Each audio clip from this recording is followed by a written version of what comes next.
এই রংপুরবাসী তো আপনারা ধন্য, আপনার এখানে এই রংপুরেই শুয়ে আছে শহীদ আবু সাইদ, বীর মুক্তিযোদ্ধার মতন তার শীত, তার মর্যাদা। কথা বলুন ঠিক না ভাইরা আমার?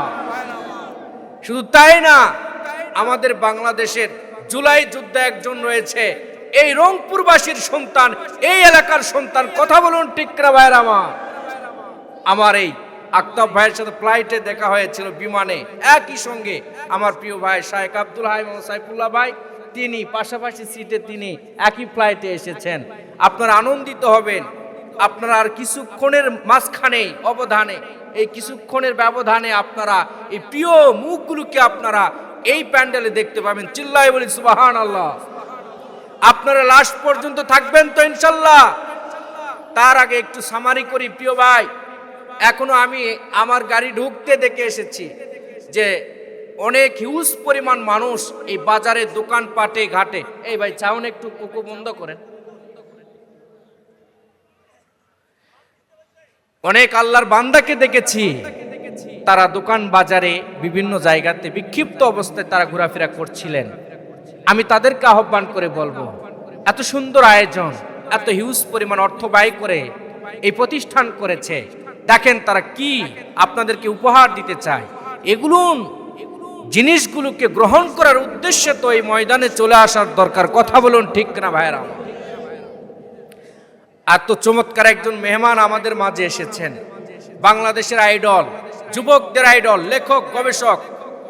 আর কিছুক্ষণের মধ্যেই প্রিয় শায়েখ আব্দুল হাই মোহাম্মদ সাইফুল্লাহ হুজুর আপনাদের মাঝে আলোচনা পেশ করবেন, কোরআন এবং হাদিসে তথ্যবহুল আলোচনা পেশ করবেন। আমরা আর দেরি না করে এই ময়দানে চলে আসব।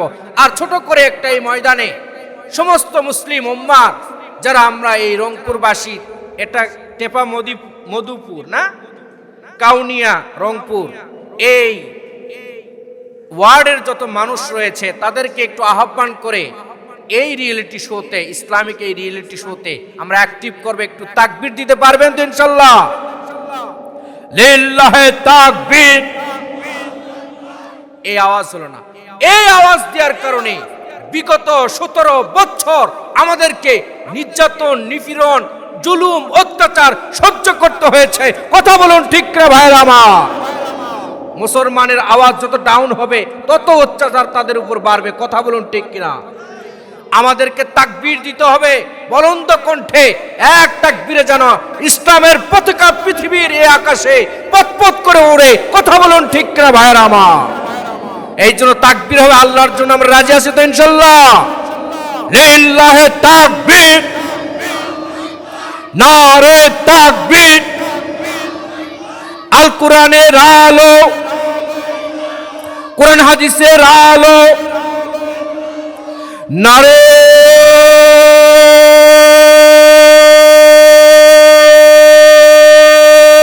তাকবীর। অটোমেটিকলি শয়তান কাউনিয়া বাজার পার হয়ে চলে গিয়েছে। কথা বলুন ঠিক না ভাইরা আমার? কারণ শয়তান সব সহ্য করতে পারে, কিন্তু আল্লাহু আকবারের তাকবীর সহ্য করতে পারে না। কথা বলুন ঠিক না ভাইরা আমার? আপনাদের মাঝে এই মাদ্রাসার তলেবুল এলেমদেরকে লক্ষ্য করে 15 থেকে 20 মিনিট আলোচনা করে এই 15 মিনিটের মধ্যে আমি আপনাদের মাঝ থেকে বিদায় নিব। আমাদের রোডে প্রচুর পরিমাণ জ্যাম ছিল, এই জন্য আমাদের আসতে একটু লেট হয়েছে। এই জন্য কথাও একটু অল্প বলতে হবে সম্মানের খাতিরে। আপনাদের মাঝে 15 মিনিট তলেবুল এলেমদের লক্ষ্যে কথা বলবো এবং আপনাদের গার্ডিয়ানদের লক্ষ্যে কথা বলবো। আপনারা শুনবেন তো ইনশাল্লাহ? আমি যতটুকু জেনেছি যে আল কোরআন একাডেমিতে হিউজ পরিমাণ বাচ্চারা এখানে পড়াশোনা করে। তাদেরকে আমি ধন্যবাদ জানাই, তাদেরকে সাধুবাদ জানাই। যারা আজকে এই সমাপনী, যারা সম্বর্ধনা পাবে, তাদেরকেও আমার পক্ষ থেকে আন্তরিক দোয়া এবং অভিনন্দন তাদের জন্য থাকবে। কিন্তু যারা নতুন করে যারা গার্ডিয়ান রয়েছেন, একদম নিউ গার্ডিয়ান রয়েছেন, বা যাদের বাচ্চা কাচ্চা এখনো এগুলো প্রতিষ্ঠানে ইনভলভ করার নাই, তাদের জন্য কিছু নসিহা করব। শুনবেন তো ইনশাল্লাহ? আমরা বাচ্চাগুলোকে মাদ্রাসাতে দেই, দ্বীনি শিক্ষা প্রতিষ্ঠানে দেই, সমস্যা নেই। কিন্তু এই বাচ্চাগুলোকে আমরা এই প্রতিষ্ঠান থেকে যখন ফেরার পথে বাসায় যখন ফিরে বাবা মা হিসাবে বাচ্চাগুলোকে কেমন ভাবে রিপ্রেজেন্টেশন করতে হবে, তাদেরকে কি বাবা মা হিসেবে উপহার দিতে হবে, তাদেরকে কিভাবে ইমপ্রেস করতে হবে, তাদেরকে পরিবারে কিভাবে রাখতে হবে, তাদের সঙ্গে কেমনে কথা বলতে হবে, তাদের সঙ্গে কেমন আচরণ করতে হবে, এই জিনিসগুলো আমাদেরকে জানতে হবে। প্রিয় ভাইয়েরা আমার, আমাদের বাচ্চাগুলো যখন বাসায় প্রবেশ করেন, ঠিক বাচ্চা বাসার মধ্যে প্রবেশ করার পরে দেখে তার মা টেলিভিশন দেখতেছে, কথা বলুন ঠিক কিনা? বাবা বেহুদাবাদ বলে, অনর্থক কথা বলে বাবা মার সঙ্গে ঝগড়া ফ্যাসাদে লিপ্ত হয়ে যায়, কথা বলুন ঠিক কিনা? কিন্তু এই বাচ্চাটা আসার পরে বাবা মার থেকে সুন্দর একটা আচরণের আকাঙ্ক্ষা করেন, কিন্তু আমরা বাবা মা হিসাবে সেই সন্তানগুলোকে আমরা এই জিনিসটা উপহার দিতে পারি না। প্রিয় ভাইয়েরা আমার, আপনার সন্তানের সঙ্গে যদি আপনি বাঞ্ছনীয় ভাষায়, সুন্দর ভাষায়, স্ট্যান্ডার্ড ভাষায় যদি আপনার বাচ্চার সঙ্গে যদি আপনি আচরণ করতে পারেন, আপনি ব্যবহার করতে পারেন, আপনার বাচ্চাটা একাডেমিক থেকে যে শিক্ষা গ্রহণ করে বাসায় ফিরেছেন, আবার বাচ্চাটাকে বাসায় এসে একটা শিক্ষা গুণ তার বাবা মার থেকে যখন নেগেটিভ পজিটিভ যখন সে এই এলেমটা যখন পেয়ে যাবে, আপনার বাচ্চা কখনোই কোনোদিন বেদবের কাতারের মধ্যে শামিল আপনার বাচ্চা হবে না। কথা বলুন ঠিক কিনা ভাইরা আমার? আপনার বাচ্চার সঙ্গে আপনি আপনার দাম্পত্য জীবনে আপনার বিবির সঙ্গে কথা বলতে হয় কি ল্যাঙ্গুয়েজে, কি ভাষায় আপনার বিবির সঙ্গে আপনি কথা বলেন, আপনার ছোট্ট কোমলমতি হৃদয়ের বাচ্চাটা কিন্তু সেটা রেকর্ড করে নাই। আপনার বিবিকে যদি আপনি হেই বলেন, আপনার ওই বাচ্চার ওই হে শব্দটা মুখস্থ হয়ে যাবে। বিশ্বাস না হলে এই কথাগুলো মেনে নেবেন। প্রিয় ভাইরা আমার, আপনার বাচ্চাগুলোকে আপনি মহব্বত করে কথা বলতে হবে। আপনার বিবি এবং স্বামীর মধ্যে প্রত্যেকটা ল্যাঙ্গুয়েজ আপনাকে এমনভাবে প্রেজেন্টেশন করতে হবে, এত সুন্দর, এত সিকিউরিটির মধ্যে দিয়ে আপনাকে প্রেজেন্টেশন করতে হবে, যেন আপনার বাচ্চার ঠিক কথাগুলো যেন আড়াল হয়, প্রাচীর হয়ে দাঁড়ায় যায়। যদি নেগেটিভ কথাবার্তা আপনি আপনার বিবির সঙ্গে, আপনার বাবা মার সঙ্গে ঠিক বাচ্চাদের সামনে যদি নেগেটিভ ভাষায় কথা আরম্ভ করে দেন, দেখবেন এই কোমলমতি হৃদয়ের বাচ্চাটা যে এই ভাষাটা জানতো না, এই ল্যাঙ্গুয়েজ জানতো না, কয়েকদিনের ব্যবধানে দেখবেন ওই ভাষাটা অটোমেটিক শিখে ফেলে। কথা বলুন ঠিক কিনা ভাইয়ের আমার? আপনি বাবা মা হিসাবে ঠিক একটা প্রতিষ্ঠানে, একটা মাদ্রাসায়, একটা একাডেমিতে দিয়েছেন, আল কোরআন একাডেমিতে দিয়েছেন, আশা করেছেন বাচ্চা ভালো মানুষের মতো মানুষ হবে, আমার আর এলাকার মধ্যে আমার সন্তানটা একটা উজ্জ্বল নক্ষত্র হবে, খুব ভালো নিয়ত। কিন্তু আপনি বাবা মা হিসাবে আপনার সন্তানের জন্য কোনো ভূমিকা আপনার নেই। প্রিয় ভাইয়েরা আমার, বাসার মধ্যে বাচ্চাটা ফেরার পরে দেখে বাবা বিড়ি টানে বাচ্চার সামনে, মা তার টেলিভিশন দেখে বাচ্চার সামনে, নামাজের আজান হয়ে যায়, মা এরকম টেলিভিশন নিয়ে সিরিয়াল দেখতে ব্যস্ত, এরকম ফেসবুক ইন্টারনেট নিয়ে আপনার বড় ভাই ব্যস্ত, আপনার বড় বোন এরকম ফেসবুক ইন্টারনেট এগুলো নিয়ে ব্যস্ত, আপনার মাও সিরিয়াল নিয়ে ব্যস্ত, মোবাইল নিয়ে ব্যস্ত। বলেন তো এই বাচ্চাটা প্রতিষ্ঠান থেকে যে ভালো নিয়ত করে ভালো এলেম শিক্ষা গ্রহণ করে বাসায় ফিরবে, ফেরার পরে যখন দেখবে ঠিক ইহুদি নাসারার মতন বাবা মার চরিত্র, দেখবেন আপনি যতই বাচ্চার হৃদয়ের মধ্যে কোরআনের নূর প্রজ্বলিত করতে চান, আস্তে আস্তে আপনার বাসাটা একটা শয়তানের আখড়া হওয়ার কারণেই আপনার বাচ্চাটা আপনার কোমলমতি হৃদয়ের বাচ্চাটা সেখান থেকেই পথভ্রষ্ট হতে শুরু করবে। কথা বলুন ঠিক কিনা?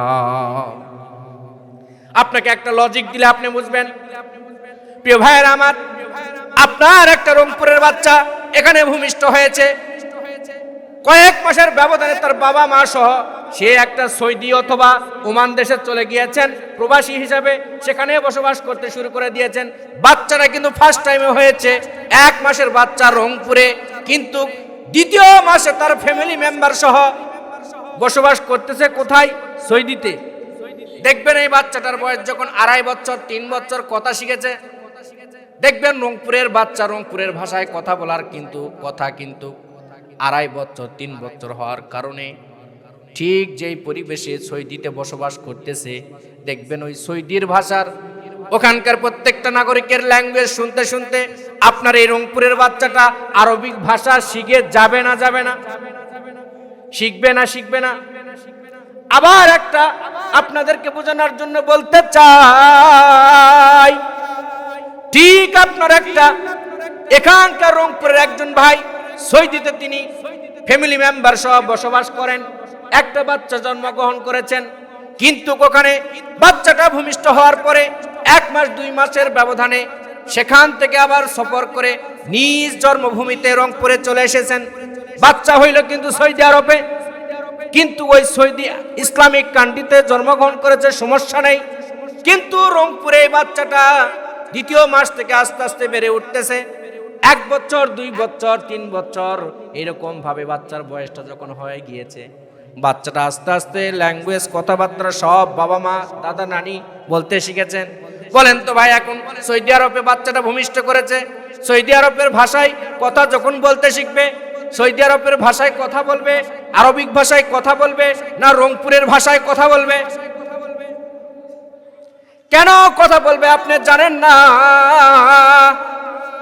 ঠিক বাচ্চাটা যখন আল্লাহ তাআলা তাকে বাক শক্তি দান করেন, ঠিক বাক শক্তি দান করার আগে যেই পরিবেশে বাচ্চাটা বড় হয়, তার বাচ্চাগুলো প্রত্যেকটা বাচ্চা তার নানান মুখের দিকে তাকাইয়া নানান ল্যাঙ্গুয়েজ ভাষার ঢেক কেমন, ভাষার আঞ্চলিক ভাষার কেমন ঢাক ঢিল, এই বাচ্চাটা কিন্তু তার দাদারও ফলো করে।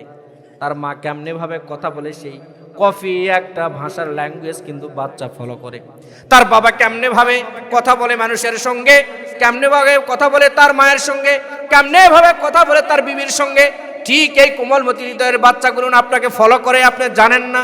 কথা বলুন ঠিক কিনা?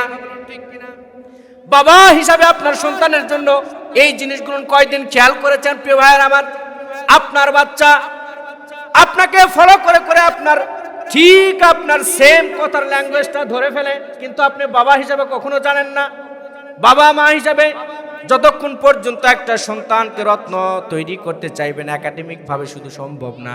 হ্যাঁ, একটা ভালো পরিবেশে রাখলে বাচ্চা ভালো এলেম অর্জন করে ঠিকই, কিন্তু যতক্ষণ পর্যন্ত বাচ্চাটা বাসার মধ্যে থাকে, বাবা মা হিসাবে ঠিক আজানের ওয়াক্ত হবে, মুয়াজ্জিন সাহেব আজান দিবে আল্লাহু আকবার আল্লাহু আকবার, ঠিক ওই মুহূর্তে যদি কোন সন্তানের এই ছোট বাচ্চা যাদের বাসায় রয়েছে, ছোট্ট ছাত্র যাদের বাসায় রয়েছে, তাদেরকে বলতে চাই, ও মা, তোমার নামাজের ওয়াক্ত হওয়ার সঙ্গে সঙ্গে নামাজ আপনি দাঁড়ায় যাবেন যায় নামাজে, বাচ্চাটাকেও বলবেন, বাবারে নামাজের ওয়াক্ত হয়ে গেছে, তুমি নামাজ পড়ো।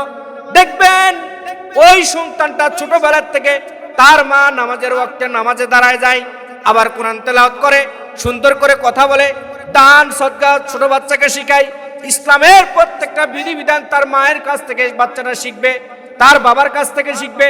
দেখবেন ওই বাচ্চা একাডেমিক ভাবে যত ডেভেলপ করবে, তার লাইফ ডেভেলপ করবে, তার চাইতে অত্যন্ত সুন্দর বিউটিফুল লাইফ ডেভেলপ করবে তার বাবা মার কাছ থেকে। কথা বলুন ঠিক কিনা?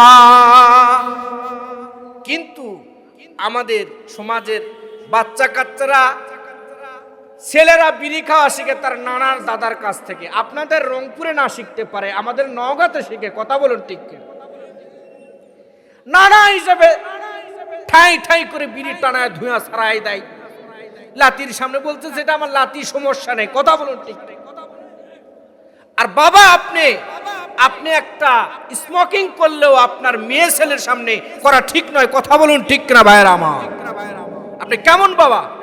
আপনার ছেলে মেয়ের উজ্জ্বল ভবিষ্যৎ চান, কিন্তু আপনি জানেন না আপনি যেই রকম ভাবে অ্যাটিটিউড করবেন, যেই রকম ভাবে ল্যাঙ্গুয়েজ ব্যবহার করবেন, যেই রকম ভাবে চলাফেরা করবেন, ইবাদতকে আল্লাহর হুকুম হাকামকে অমান্য করে যেভাবে চলবেন, আপনার প্রত্যেকটা বিধিবিধানের একটা করে নমুনা আপনার রেখে যাওয়া আওলাদের মধ্যে আল্লাহ রাব্বুল আলামিন ফুটে তুলে ধরবে। কথা বলুন ঠিক কিনা ভাইরা আমার? আপনি টের পান নাই? আপনি বেইনসাফি কাজ করবেন, রবের হুকুম অমান্য করে, আপনি রবের হুকুম অমান্য করে আপনি চলবেন, আর আপনি আবার আপনার সন্তানের মধ্যে সেই প্রতিচ্ছবি আপনি ভালো আশা করবেন। রব কখনো এটা বলে নাই, আল্লাহর নবী কখনো এই দলিল দিয়ে যায় নাই। বলেছে যদি কোনো বাবা মা ভালো আমল করে, এই আমলের বিনিময়ে, তার এই আমলের ফায়দার বিনিময়ে আল্লাহ রাব্বুল আলামিন তার একটা ফায়দার একটা 50% নমুনা আল্লাহ রাব্বুল আলামিন আপনার আওলাদের মধ্যে দিয়ে এটার বহির্প্রকাশ ঘটাবে। চিল্লায়ে বলি সুবহানাল্লাহ।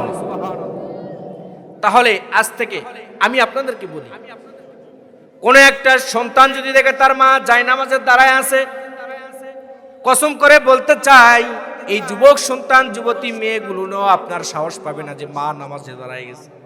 এই সময় আমি টাচ ফোনটা টিপতে চাই, কখনো সাহস পাবে না।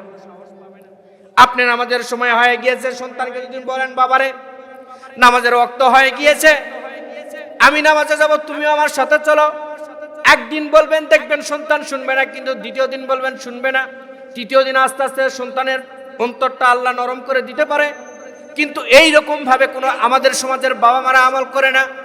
দেখবেন কোনোদিন সন্তানকে বলে না, আবার বলে যে আমার সন্তান মানুষ হলো না। কথা বলুন ঠিক কিনা?